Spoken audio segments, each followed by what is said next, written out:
Welcome back to Mighty Musselman Newscast. Today you're here with Courtney. And this is Robert. And today we're going to have one of our reporters, Taylor Winstead, going to do a profile on Miss Waterworth.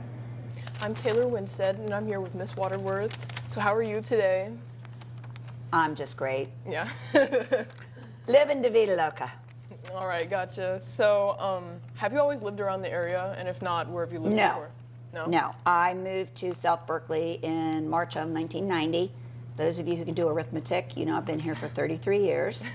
I lived about 3 miles from the school, off of Runnymede Road for 28 of those years. In the Golden Meadow subdivision.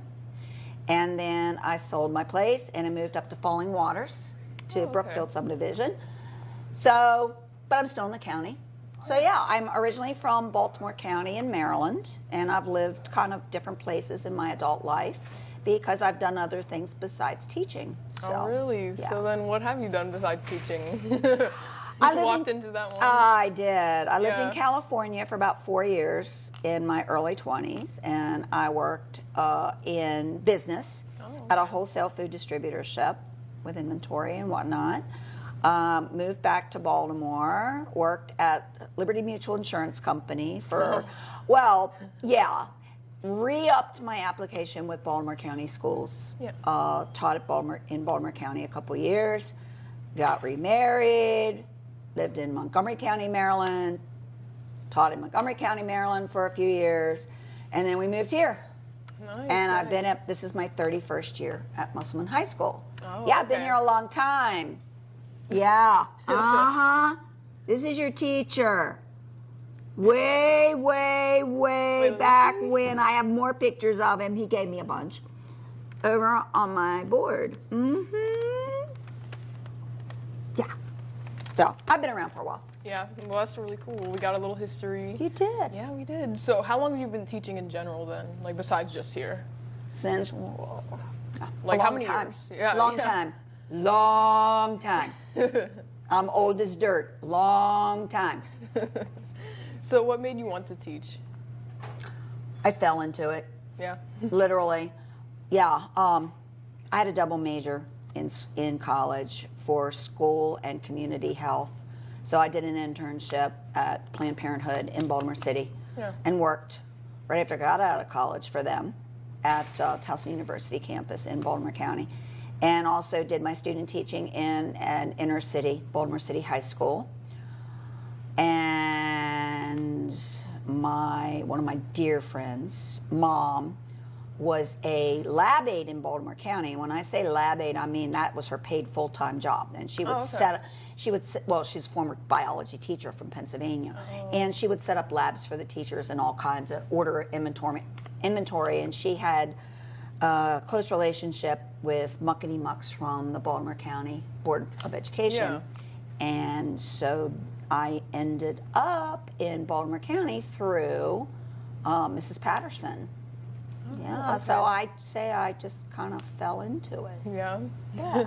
So is that also kind of like why you chose biology, or just happened to fall into it? Biology was my minor, and the position was a biology position. And I like, obviously, I like biology. Yeah. Or I wouldn't have taught it for these many years. So yeah, I don't know. My dad always told me that I like to talk, and he thought I would make a good teacher. And I said, no. Yeah, but here you are. But here I am. Yeah. A little aside. I love it when people ask me what I do. Well, first of all, now they ask me if I'm still working. Seriously? Are you still working? Yeah. You know, the connotation is, are you retired? No, not yet. Not retired. Oh, you're still working? Yeah, I am. What do you do? I teach high school. And then I wait for their response. And usually it's, you teach high school? How do you do that? And I said, very carefully. Yeah. Well, hey, yeah, might as well, And what do you love about teaching? Like, if you just... Screwing with my students. No. I shouldn't say it that way. Posing challenges to my students. That's what I love the most. And trying to get them to think, oh my God, and apply. Yeah. Not bulimic learning. Don't like bulimic learning. Don't you like always said that. memorizing. Going, bleh. No, anybody can do that. My 6-year-old grandson can do that. No. Use your brain and think. Yeah, you've always said that. Yep, I have. When I had her. That's yeah. my challenge. Yeah. That I kind of think every day, how can I get my students to think, even if it's only for a couple of minutes during the class period? Oh, hey, yeah. And what is the motivation behind your teaching methods? Does it kind of link into that? I mean, I assume it does, based on... It does. My motivation is stand up and take responsibility for your own learning, please. Nobody's going to do it for you. Mom and dad aren't going to do it for you. Guidance counselors aren't going to do it for you. Man up, take responsibility. You may not like it now, you'll love it later. Yeah, it's good to instill that attitude, I guess. That's my philosophy. Yeah. Well, I think you're good. You at love that. it, or you either love me or hate me. I don't know what to say. Well, we love you. Thank you.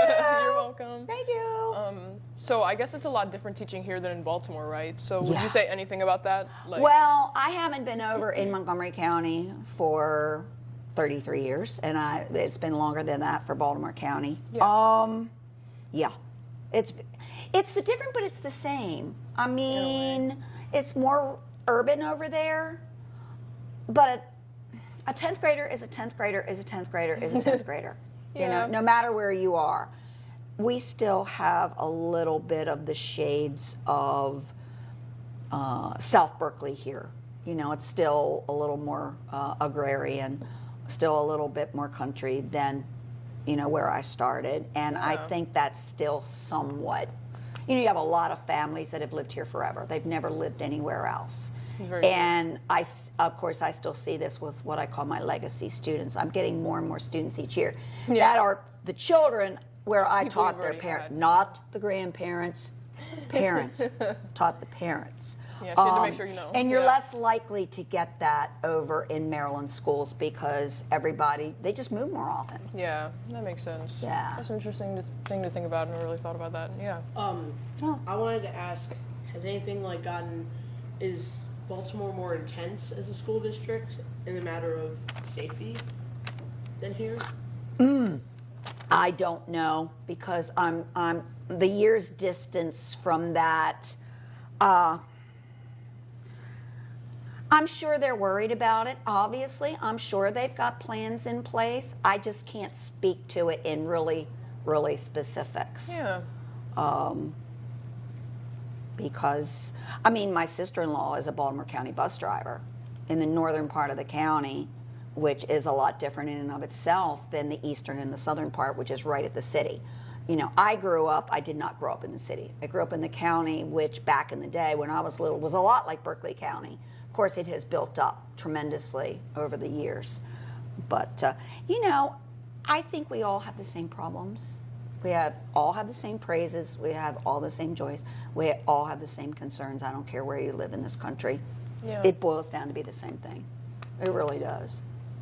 True. Yeah, they have a few idiosyncrasies. Like there for a long time, they gave the Jewish holidays off because they're so eclectic. I mean, they're just so diversified, really super diversified in those school systems, and you have all the different cultures from around the world represented at those, you know, the Baltimore City, D.C. hub, and outlying bedroom communities. All of that is reflected.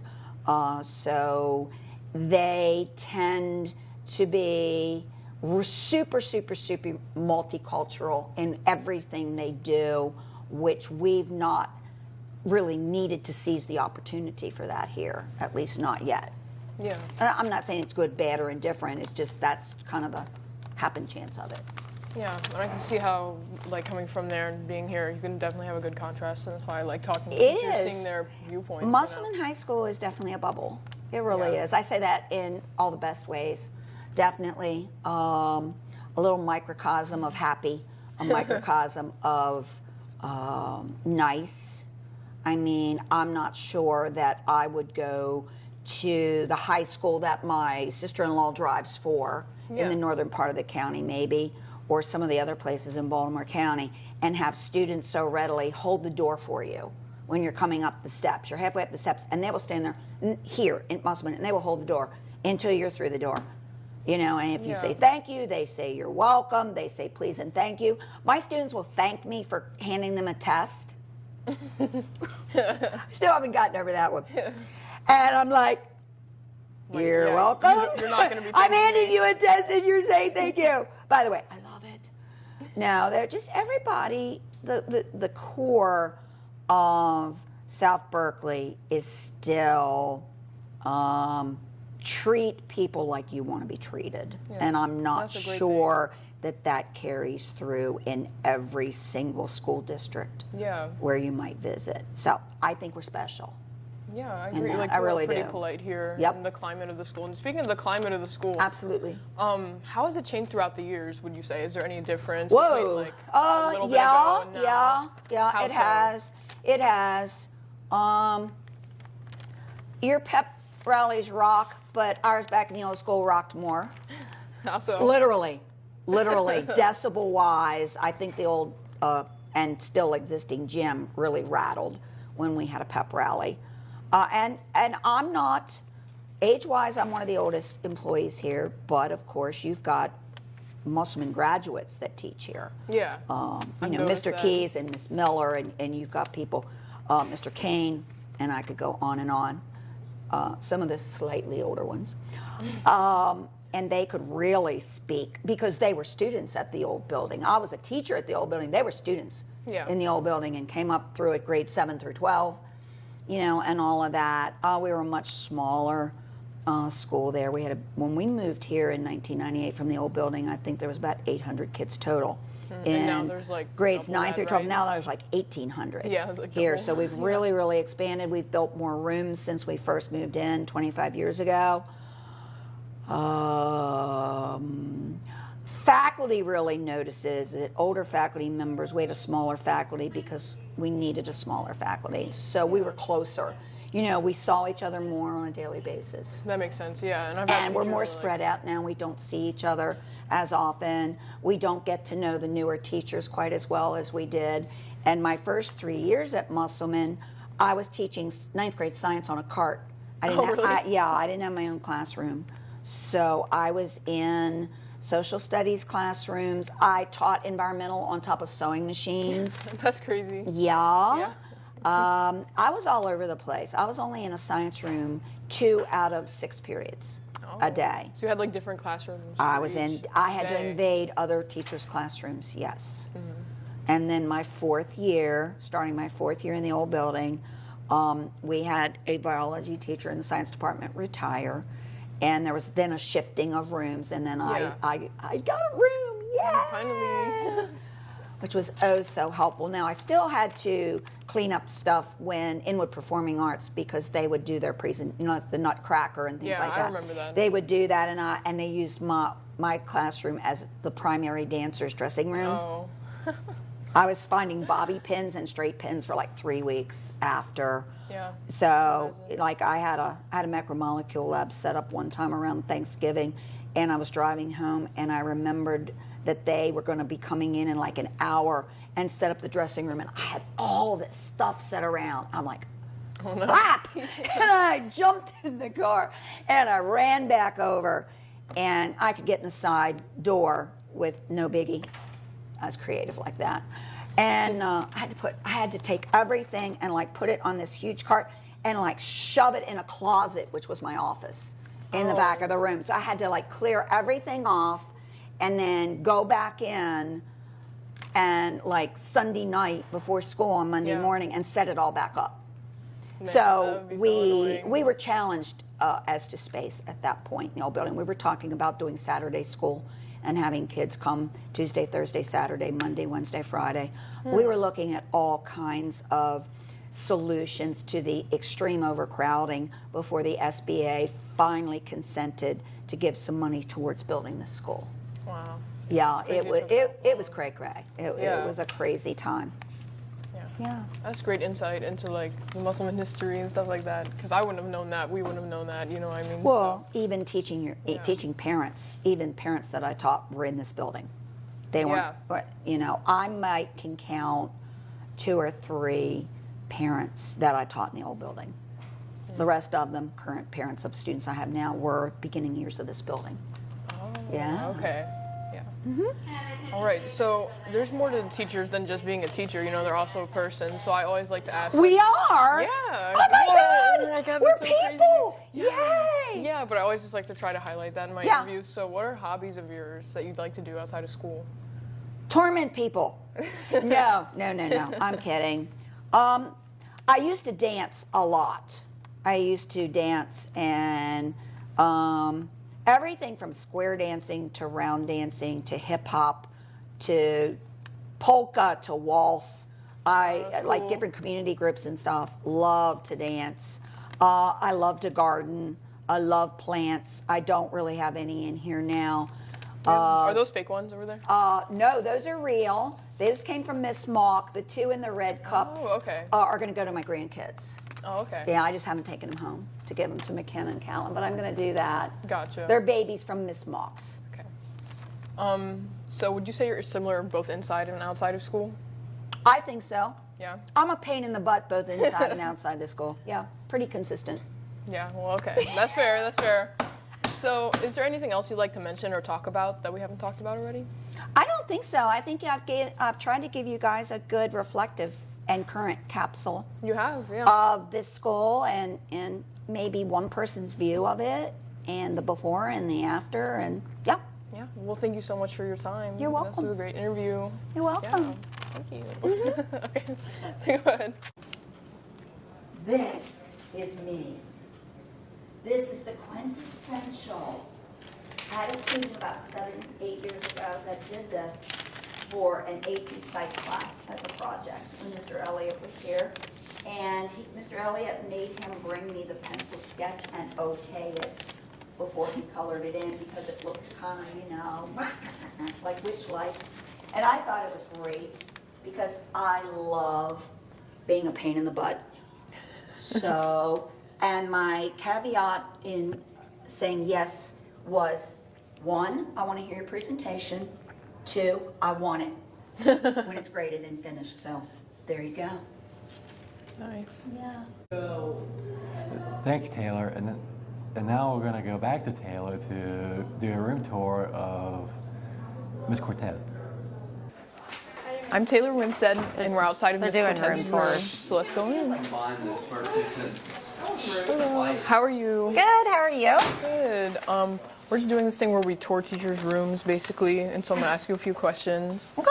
And we'll take it from there. So yeah, what inspired you to decorate your room like this? Is there a certain inspiration or anything behind your decorations? Nope. No, not at all. I kind of just took like my favorite sayings and some of my favorite people, mostly from sports and stuff, and literally just put them wherever they would fit in the room. So like the only planning that goes into it is you have to have it where like students won't mess with it. Yeah, because that they makes tend to like sense. cut it and they'll draw on it and they'll move it around. So most of them are kind of like above eye level, except for the Michael Jordan one in the back, but nobody messes with that one. So. Oh, okay. Would you say that this plays into how you teach? Anything like, is there a correlation between how you decorated your room and how you teach? Yeah, I mean, I think probably every poster has something to do specifically with my personality. Yeah. So like Michael Jordan is one of like my favorite all-time athletes, and he just has some of like the greatest sayings and like the most inspirational thoughts. So there's like 2 or 3. There's one in the back, the weird-looking guy with the mustache from the 70s. That's Steve Prefontaine, one of the greatest runners ever, and of course I'm a runner, so that speaks to me. And then, you know, you can't give up Eminem on the back, right? Yeah. He's actually kind of one of my favorite. He's just got a great command of the English language, and I actually teach some of his songs, the more like school appropriate ones.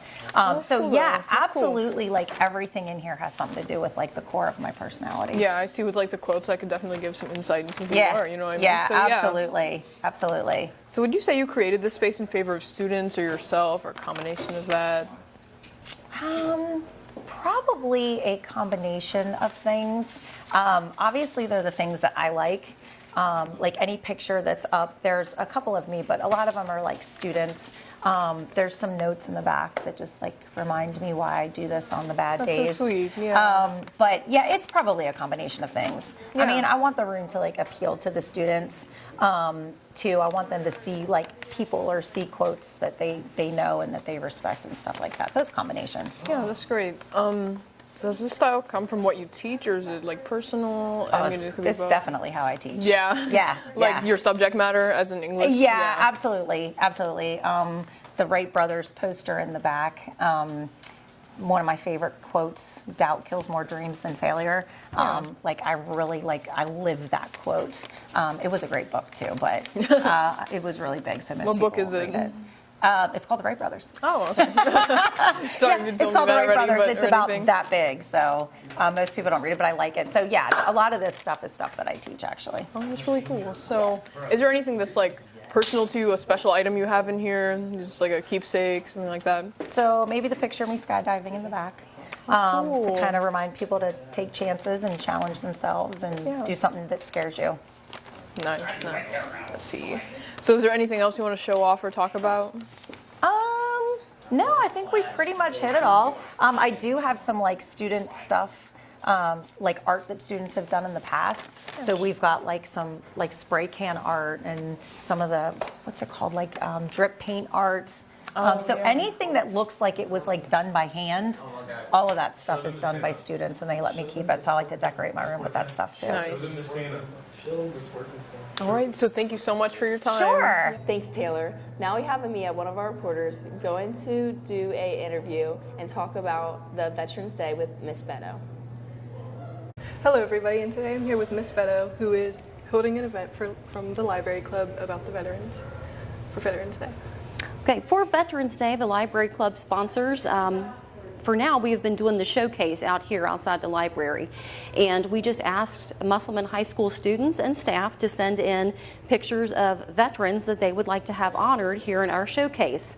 So I purchased the lights and I print out the pictures, and then Mrs. Frankenberry and Mrs. Ways with the DAR, which is Daughters of the American Revolution, they came in and added the flag, the bunting at the top, and the other decorative things that you see here in the case. And this will be on display through the month of November to honor our veterans. I was wondering, did you have anyone close or personal to you that was a veteran? I do have some family. My father was in the Air Guard, and he is represented here in the case, and my son is currently in the Air Guard as well. Hi, I'm Mrs. Beto, and I am the school librarian. We're outside the library today, and I have with me Justin Bruno. Thank you, Justin. Yeah. Okay, Justin, you have some questions for me about our display? 3 questions. Okay. All right. First of all, what inspired you to, represent the veterans, and if you don't, or if you do, have any family that served or something? Okay, let me talk first about our display. This is something that we do every year through Library Club.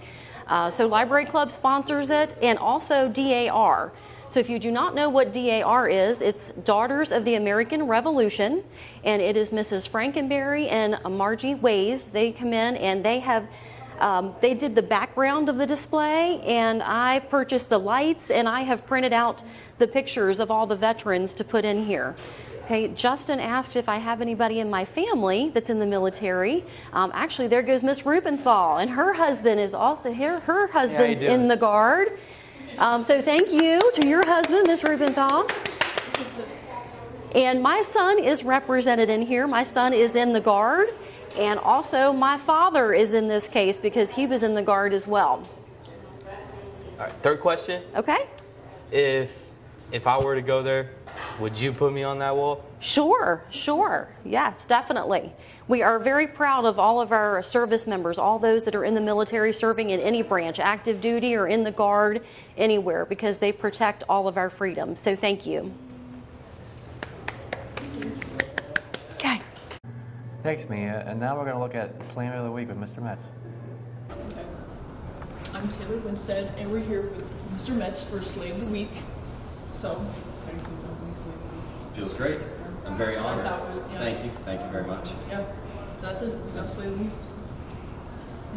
Week. And those were the stories of the week. See you next time on the Mighty Musselman Newscast. This is Courtney. And this is Robert.